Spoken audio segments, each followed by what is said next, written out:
आपका हमारे channel NSTI take info में स्वागत है। दोस्तों, अब कुछ ही महीनों में ग्रुप डी वगैरह का एग्ज़ाम होने वाला है और बहुत सारे यूपी का भी PET का एग्ज़ाम, मतलब मेरे कहने का सीधा है कि बहुत सारे एग्ज़ाम होने वाले हैं।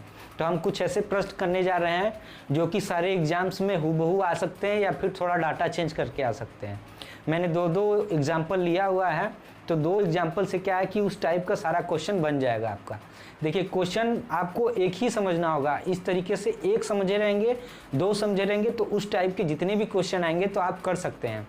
देखिए, कई सारे एग्जाम्स में क्या होता है, कुछ स्टूडेंट का कि कई बहुत कम टॉपिक जो है कि क्लियर रहता है।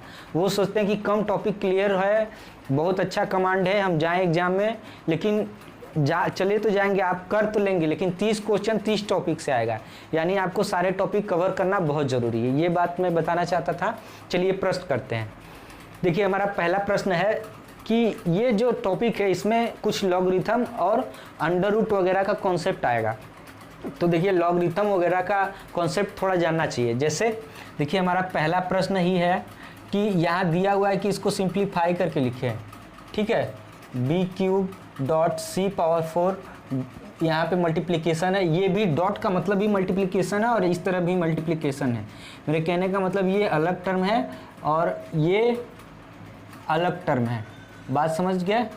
अब देखिए, इसको करेंगे क्या कि आप जान लीजिए कि नंबर का नंबर में मल्टीप्लाई होता है और ABCD का ABCD में खुद में मल्टीप्लाई होता है, किसी और में नहीं। बहुत आसान है, ये सब 9th 10th वाले बच्चे भी जानते हैं, लेकिन हमारे कहने का मतलब ये है कि ये सब आना ही चाहिए। आसान से आसान। कभी कभार क्या होता है कि आप हार्ड प्रश्न बना लेंगे लेकिन आसान प्रश्न ही 2 गलत कर देंगे। तो यही बात के लिए मैं इस 3 दूना के 6, देखिए नंबर का नंबर में मल्टीप्लाई किए। देखिए a टू दी पावर, आपको पता है a इंटू a कितना होता है। देखिए, इसका पावर 1 है, इसका 1 है, तो a टू दी पावर 2 होता है। ये बात बहुत आसान चीज़ है। अब देखिए, a टू दी पावर 2 और a कितना हो जाएगा, ये a टू दी पावर 3। देखिए, b का पावर 3 और b का पावर 2 जुड़ जाता है पावर, तो b का पावर 5 हो जाएगा। c का पावर 4 और c का पावर 3, तो c का पावर 7 हो जाएगा। ये इस तरीके से एकदम सिंपल है। अगर ये आएगा तो आपको पावर जोड़ के लिख देना है, ठीक है। अब हम आते हैं इसी तरीके का दूसरा प्रश्न हमारा है, करते हैं। हमारा दूसरा प्रश्न ये है, देखिए यहाँ पे एक मैनर में सजा हुआ है सब कुछ और b+c है, ये इसका क्या है, पावर है। अब देखिए क्या है, x to the power c है और x to the power a है। यहाँ पे कितना है, c+a। अब देखिए, ये पावर है, तो यहाँ से क्या करिए आप कि देखिए ये a है, यहाँ पे a+b है। तो इस तरीके से करना क्या होगा हमको कि देखिए x सेम है, बेस सेम है। मतलब मेरे कहने का मतलब, अगर यहाँ a है उसके बट्टा a है, ठीक है, और यहाँ 2 है, यहाँ 3 है, तो इसको जब ऊपर लेके जाते हैं तो a टू द पावर 2 - 3 हो जाता है। मतलब a टू द पावर -1 बराबर 1/a। इस तरीके से होता है, ठीक है। फार्मूला होता है, लॉग के कुछ फार्मूले होते हैं, बता देंगे हम। तो यहाँ पे हो जाएगा ये x to the power a - b। बात समझ में आ गया। और यहाँ a+b है, बात समझ में आ गया। ये इसका पावर में ही मल्टीप्लाई है। अब देखिए यहाँ क्या हो गया, x to the power b - c। बात समझ में आ गया। और यहाँ पे क्या है, b+c। और यहाँ पे क्या हो जाएगा, x to the power c - a। और यहाँ पे क्या है, c+a। इतना बात समझ में आ गया। अब देखिए, ये x सेम है। अब देखिए यहाँ पे क्या होगा, x और ये वर्गांतर का सूत्र है, a² - b² हो गया। यहाँ पे मल्टीप्लाई हो गया, क्या हो जाएगा, x टू दी पावर, यहाँ x की जगह डॉट लिखते हैं, मल्टीप्लाई और x मिल जा रहा है। बात समझ में आ गया। तो इस तरीके से लिख देते हैं। अब देखिए यहाँ हो जाएगा क्या, x to the power b² - c²। इस तरीके से। अब ये हमारा एक और पद है, x to the power c² - a²। बात समझ में आ गया। इतना कुछ है। अब देखिए, पावर सेम है, तो आपको पता होगा कि अगर पावर सेम होता है तो फॉर्मूला क्या होता है कि सब कुछ जो ऊपर वाला है जुड़ जाता है। यानी x to the power a² - b² और यहाँ क्या है, जुड़ जाएगा b² - c² और यहाँ क्या है, जुड़ जाएगा, जो जुड़ जाएगा तो c² - a²। अब देखिए क्या हो जाएगा, ऊपर a² से -a², b² से -b² कट जाएगा, c से c। अब x टू दी पावर ये क्या हो जाएगा, ये पूरा कट के 0 हो जाएगा। मतलब ये आंसर हमारा 1 आ गया। तो हमारे कहने का मतलब है कि कुछ लॉग के फॉर्मूले होते हैं, उनको याद रखिएगा। याद रखे रहेंगे तभी ये आप सॉल्व कर पाएंगे। बहुत आसान है, बच्चों वाला है एकदम।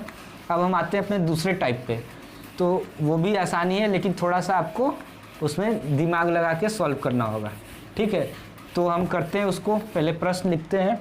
प्रश्न हमारा ये है कि 0.0001 पे पावर 0.25 है। अब 0.25 को क्या लिखते हैं, ये बात आपको पता है, 1/4 लिखते हैं। बात समझ में आ गया?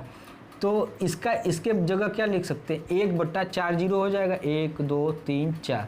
बात समझ में आ गया? और इसको लिख सकते हैं 1/4। और ये देखिए कितना हो जाएगा, ये ऊपर जाएगा तो ये 10 का पावर -4, और हमारे पास क्या है, मल्टीप्लाई हो जाता है ये पावर 1/4।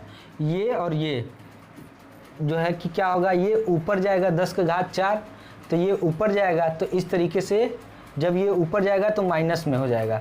तो इस तरीके से हमारा हो जाएगा ये भी नीचे ही है, ये भी, तो 10⁻⁻8। बात समझ में आ गया?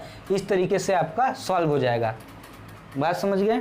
अब हम आते हैं अपने अगले प्रश्न की ओर। हमारा अगला प्रश्न सेम इसी तरह है, उसमें क्या है, 0.5 है ऊपर, बस यही है। तो अब देखिए यहाँ पे क्या है, यहाँ पे क्या है कि 0.0081 है, और ये क्या है 0.50, यानी इसको इस तरीके से लिख सकते हैं 0.0081। कितना हो जाएगा ये, 1/2। अब आपको पता है ये बात कि अब ये वाली बात आपको पता है कि वर्गमूल निकालना है। 1/2 का मतलब वर्गमूल, या इसको ये हटा लीजिए और इसको अंडर रूट में कर लीजिए, यही बात हुआ।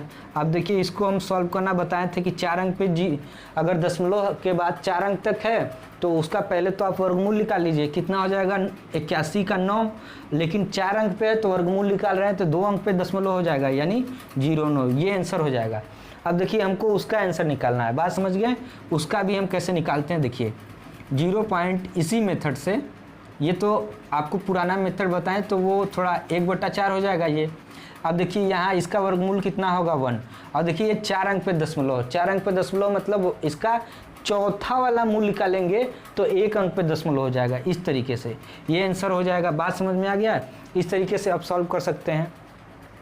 अब हम आते हैं कि अब अगला टाइप आते हैं। अगला टाइप इससे भी आसान है। कई तरीके से आप देखिए, एक प्रश्न को आप कई तरीके से कर सकते हैं, लेकिन आप करना हमको वहाँ पे पीएचडी तो है नहीं, हमको तुरंत आंसर निकल जाना चाहिए। तो उसके लिए आपको करना है, देखिए ये हमारा प्रश्न का टाइप है कि अंडर रूट में 12 है पहले, फिर प्लस है, अंडर रूट में 12 है, ठीक है, फिर प्लस है यहाँ पे, फिर अंडर रूट में 12 है, डॉट डॉट इन्फिनाइट तक है। अब देखिए इसमें क्या है कि अगर बीच में प्लस हो तो जो अंदर वाली संख्या है उसको तोड़ते हैं, तो तोड़ लीजिए, कितना हो जाएगा, 4 × 3। अगर यहाँ पे प्रश्न में बीच में पॉजिटिव है तो इसका आंसर क्या हो जाएगा, जो बड़ा वाला होगा 4 हो जाएगा। लेकिन अगर यहीं पे माइनस हो जाता तो आंसर क्या हो जाता हमारा, -3। बात समझ में आ गया? इस तरीके से। अब देखिए यहाँ पे क्या है, 30 प्लस है, अंडर रूट में 30 है, प्लस है, अंडर रूट में 30 है, ये सब एक दूसरे के अंदर है, डॉट डॉट इन्फिनाइट तक है। अब देखिए ये क्या हो जाएगा, 6 × 5 ये हो जाएगा। लेकिन हम क्या बताए थे, बीच में प्लस है तो बड़ा वाला लेंगे और पॉजिटिव लेंगे, तो 6 आंसर हो जाएगा। और मेथड क्या है, आपको लग रहा होगा कि ये मेथड क्या बता दिए, एक ट्रिक टाइप का जो है कि हमको वो वाला मेथड बताइए जो हमेशा काम करे। तो आप वो वाला मेथड लीजिए, कैसे सॉल्व होगा, इसी प्रश्न को हम सॉल्व करके बताते हैं। ये हमारा प्रश्न है, तो इसको सॉल्व कैसे करेंगे, उस मेथड से जो बहुत सारे स्टूडेंट करते हैं, जो सिखाया जाता है। कि देखिए 12 है और ये जो प्रश्न है ये इनफाइनाइट है, इसको हम क्या मान लेते हैं, x। x क्यों मानते हैं कि देखिए इस पूरे को अगर आप x मानेंगे, ठीक है, यहाँ हटा लीजिए, इस पूरे को अगर आप x मान लीजिए तो ये हो गया। लेकिन ये वाला चीज़ अगर इनफाइनाइट में से 2-4 इधर उधर कर लेते हैं तो वो इनफाइनाइट ही रहता है, कुछ अलग नहीं हो जाता है। तो इस वजह से प्लस, और ये भी देखिए तो एक्स ही की तरह तो है, इस वजह से ऐसे हो गया x।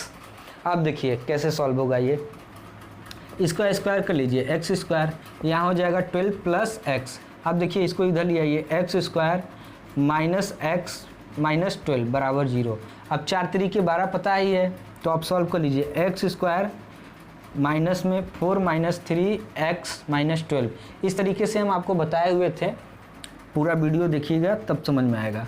X square minus 4x और ये माइनस माइनस प्लस हो जाएगा 3x माइनस 12। अब यहाँ से x कॉमन लीजिए, x माइनस 4 हो गया और यहाँ पे प्लस 3 कॉमन लीजिए तो क्या हो जाएगा, x माइनस 4 हो जाएगा बराबर 0, बराबर 0, सब जगह 0 रहेगा। क्यों, x प्लस 3 हो जाएगा ये और ये हो जाएगा x माइनस 4 बराबर 0। अब दोनों को बारी बारी से हम 0 के बराबर रखते हैं तो x प्लस 3 बराबर कितना हो जाएगा, 0, यानी x बराबर -3 आ जाएगा। एक तो हमारा यही आंसर आ गया। एक x माइनस 4 इक्वल टू 0 यानी x बराबर 4 हो गया, ये आंसर। तो हमको निगेटिव वाला नहीं पॉजिटिव वाला लेना है क्योंकि यहाँ पॉजिटिव है। इसी तरह से 6 पे 30 वाले को भी कर लेंगे। तो वहाँ जब ये अगले वाले को करेंगे हम तो वहाँ x का वैल्यू क्या आएगा, -5 आएगा, कामा 6 आएगा। तो हम इसको आंसर लेंगे। क्यों, क्योंकि पॉजिटिव वाला वैल्यू चाहिए जो बीच में निशान है प्लस का। इस तरीके से हम 3 मेथड आपके सामने ही सॉल्व कर दिए। आप करने को कई सारे मेथड से कर सकते हैं, जिस तरीके से आपका मन चाहे, जो भी आपको अच्छा लगे उस तरीके से कर लेते हैं। लेकिन देखिए इस समय क्या है कि एग्ज़ाम का, रेलवे वगैरह चाहे कोई भी एग्ज़ाम का क्या है कि टाइम नहीं निकला है। तो बहुत सारे बच्चे उदास हो रहे होंगे कि पढ़ लिख के क्या होगा। लेकिन देखिए आप प्रैक्टिस जो है कि करते रहिए। क्यों, क्योंकि अगर आप प्रैक्टिस छोड़ देंगे 2-4 महीना तो फिर आपको वापस से प्रैक्टिस करना ही होगा। इस वजह से अगर थोड़ा थोड़ा करते रहेंगे तो लास्ट में क्या होगा कि आपको दोहराने में आसानी रहेगा। और सेट प्रैक्टिस करते रहिए, उससे आपका सब कुछ कवर रहेगा। आप पढ़ाई कर रहे हैं नहीं कर रहे हैं उससे बहुत ज़्यादा मतलब नहीं है, लेकिन आपको सेट प्रैक्टिस करना चाहिए। ठीक है, आपको कई सारे प्लेटफॉर्म है, जैसे कि एक सेट है, आपको प्लेटफॉर्म का सेट मिलता है, उसके बाद टेक्स्ट बुक का सेट है, वहाँ से सेट लेके, ये नहीं कि किसी का सेट लेके लगाएं, अच्छा वाला सेट लेके लगाइए, बहुत अच्छा रहेगा आपके लिए। तब तक के लिए धन्यवाद। और आपको अगर कोई भी दिक्कत हो इस वीडियो में या इन तीनों टॉपिक्स में तो आप क्या करिएगा, कमेंट बॉक्स में लिख के हम आपको जवाब दे देंगे। ठीक है, बाकी ऐसे ही कई सारे वीडियो हमारे डिस्क्रिप्शन बॉक्स में हैं जो कि आप देख के, साइंस के भी वीडियो हैं और मैथ के भी वीडियो हैं। हम स्टार्ट किए थे क्लास 10th का, उससे क्या होगा कि कई सारे स्टूडेंट का बेसिक नहीं क्लियर रहता है, तो बेसिक क्लियर हो जाएगा। और अगर उसको 10th वाले स्टूडेंट देखते हैं तो उनका भी सब कुछ क्लियर हो जाएगा। तब तक के लिए धन्यवाद, मिलते हैं अगले वीडियो।